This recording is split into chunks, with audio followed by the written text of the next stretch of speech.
The Suns hire a new coach, and they hired John Ott, who honestly I think has only been a backup coach his whole career. But here's my opinion on it. Also, towards the middle of the video, I'm gonna be predicting today's game, Game One NBA Finals between the Indiana Pacers and Oklahoma City Thunder. So stay tuned. Now, here's what Sham said. Okay, I think it was 4 rounds of trying to hire coaches, of interviews, all that stuff, and they came out with John Ott. Now there were so many options out there, okay, and they said Devin Booker was involved in this. Now Devin Booker, you know what this means, right? This means that if this goes wrong, you will take all of the blame, all of it, because you had 9 coaches in the last 10 years. And nobody blames you for any of the losses that have happened in every season. Nobody blames you for not making the playoffs the first however many years. I think it was like 5, 6 years. Nobody blames you for the losses in 2022 and 2023 to Mavericks and the Nuggets when y'all got smoked at home. Nobody blames you for the 2021 NBA Finals loss. Nobody blames you for anything that the Suns have failed at. But now, this year, if you guys fail one more time, it's going to be you. Because this time you're involved. And I don't know if you was involved before. I don't know how much the ex-governors had you involved in the team decision making. But now that you're involved and they're saying you're involved and everybody knows you're involved, good luck. You're about to go through hell. Because this whole year, ups, downs, everything is going to be like, well, Devin Booker wanted his coach. He hired his coach. And they say this about everybody. Now it's going to be your turn. So something needs to happen, the book. Something needs to happen. And I know they want to trade Kevin Durant because they don't know what to do. Bradley Beal, how to get off that contract. Ideally, I feel like the Suns would not want to give up KD. But now they have to. And I'm going to get back to this point, I feel like, somewhere in a couple of minutes. But let's talk about John Ott being a coach. In my opinion, I didn't do too much research on him. I know he works for Kenny Atkinson as on his assistant staff. I know he's a really good player development coach. I know he's a good defensive minded coach, offensive minded coach. What I've been seeing is that he's all around a good coach. Okay, I've been seeing that he has respect around the league. Everything seems to be good. But I believe this might be his first time being the head coach. Okay? And for a team like the Phoenix Suns, who obviously has championship aspirations, I mean, the moves that they make, Matt Ashby came in and he went crazy. Like, he got Kevin Durant, he got Bradley Beal. He is making any move that he thinks is going to help the Suns win. So I'm not afraid of Matt Ashby not making changes, because he will make changes. And if he has to make changes by the deadline, he will do that too. Okay, I'm not afraid of that. But my thing is, for Devin Booker to have his ninth coach in like 10 years, I wonder how this is going to turn out. I wonder how this will be. I wonder how much respect he's going to get, how much trust he's going to get from Devin Booker, how much Book will like actually give in to the game plan. Book have never showed that he can't be coached. He's never showed that he has a problem with any of his coaches. But for some reason, things just have never turned out how they're supposed to be. And every year, like I said earlier, you blame the roster. You blame Scott Foster for the Chris Paul fouls in 2021 NBA Finals. You blamed Monty Williams for the losses back-to-back, the embarrassing losses back-to-back to the Dallas Mavericks and the Denver Nuggets. Last year, we blamed Bradley Beal for their shortcomings. Every year has been somebody else to blame. But is Devin Booker going to hit another level? Is Devin Booker's defense going to hit another level? Is Devin Booker's playmaking, everything else going to hit another level?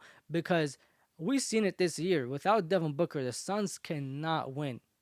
And without Kevin Durant, the Suns couldn't win. Now, if you're going to give the Suns John Ott, okay, and he has Devin Booker as somebody to lean on, and I know he's going to go into this with comfortability, and that's a good thing too.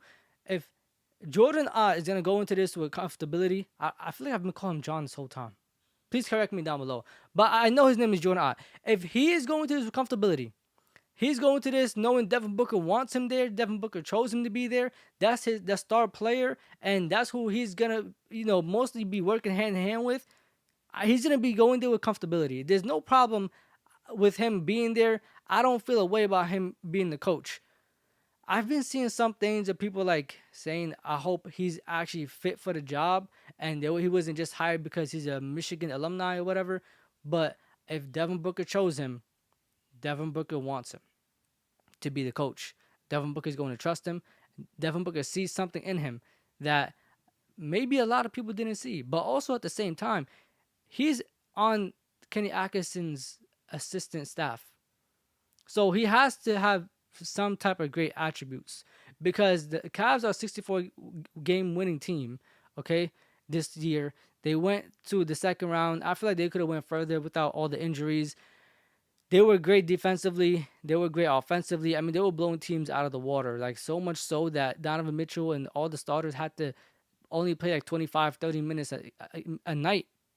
And then in the playoffs, when everybody went down, when Mitchell had to come out here and play like almost the whole game, he had to put up 40 points, 50 points, and play all like 40, 48 minutes. He was out of breath. So he's a part of a team that did a really good job, okay, this year. Not 2 years ago, not 10 years ago, this year. And now he has a job and opportunity of being a head coach for the Phoenix Suns, who want to go to the playoffs, but not only the playoffs, they want to make deep runs. Now, don't just give him Devin Booker and nobody else. You have to make moves. The Suns were talking about waiving Bradley Beal. I haven't heard no updates, but you have to waive Bradley Beal. Get him off the team. Kevin Durant, if you're going to move him now and get some actual good pieces. We need defense. If you're going to have Devin Booker, you need pieces around Devin Booker.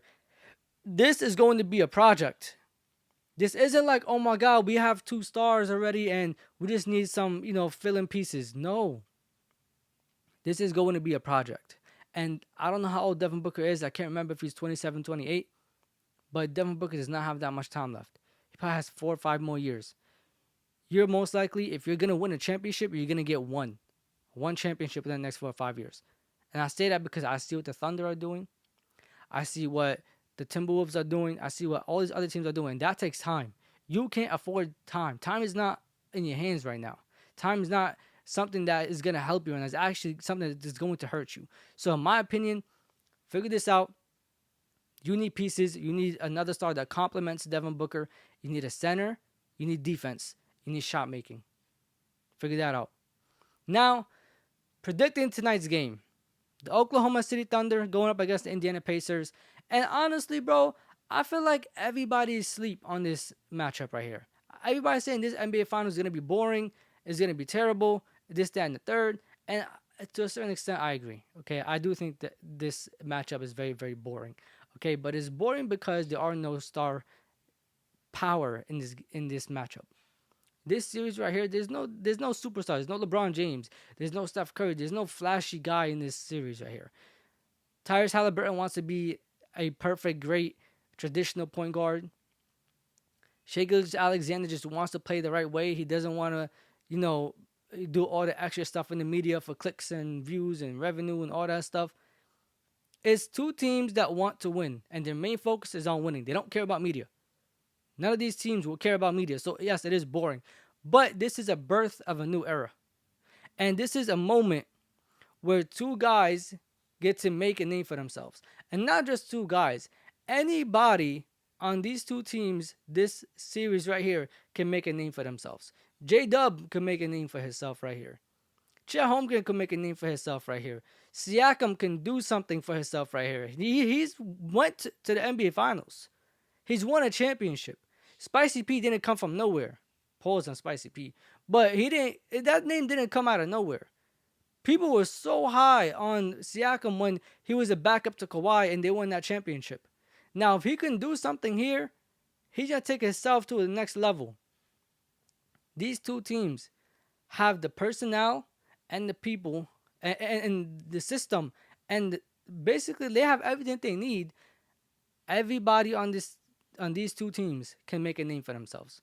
Even if you're not a star player, you can make a name for yourself this series right here. We've seen it happen so many times where guys come into the NBA Finals and make a name for themselves. The playoffs are the times when nicknames are birthed, where careers and legacies are made, and this is the time for both of these teams to step up and do something. The reason why I love these two teams going up against each other, they are in a way similar, but in another way, complete opposites. The Thunder are amazing defensive team. They force the most turnovers. They give up the least turnovers. They also have the defense. They actually hold their opponents to 103.9. Gilgeous-Alexander is averaging 29.8. They have defensive guys that are all over the place. They have Lou Dort. They have Alex Caruso. They have even Shea is a great help defender. They have J Dub who steps up and plays his part. They have Chet Holmgren steps up and plays his part. You have Isaiah Hardenstein. Everybody does their part and everybody does amazing. And they have guys off the bench. Both teams have guys off the bench that come out and give you productive minutes, and they could perform and provide amazing, minutes for you and productivity for the teams. Okay, now on the Indiana side, they are the best percentage making shots. They have the best percentage in shot making. They actually force turnovers. I think they also give up a very low turnovers. Both teams are 12-4 in this playoff run. The Pacers love running. The Thunder, sometimes I feel like the Thunder love running too, but they can play both styles. And also the Thunder have beat the Pacers, I think, 118-112. So if it's a high scoring game, the Thunder have proved that they can pull off wins in a high scoring game. These two teams match up very well in my opinion. I'm taking the Thunder tonight. It's in Oklahoma. Shea's going to come out, and want to hoop. But here's the thing. We have seen against the Nuggets where the Thunder take a break and they come out and they are struggling. They're very rusty. But I'm going to take the Thunder tonight. Give me the Thunder tonight. I think this series, for a while, I was saying sweep or gentleman sweep. But I think I've just been asleep on the Pacers. I'm going to say this series is going to go 6. I'm going to take the Thunder in the series, but I'm going to take the Thunder tonight also. I think Indiana's going to win at home. They might win. Damn, it's so hard to say because both teams have won 2 of their 3 series in 5. I really wonder how this is going to turn out. But give me the Thunder tonight. I'll say Thunder by 10 points. And let's see what happens. Let's see how this turns out. But anyways, y'all, thank you so much for watching the video. Like, comment, subscribe, and share. This will Talk with E. Safety.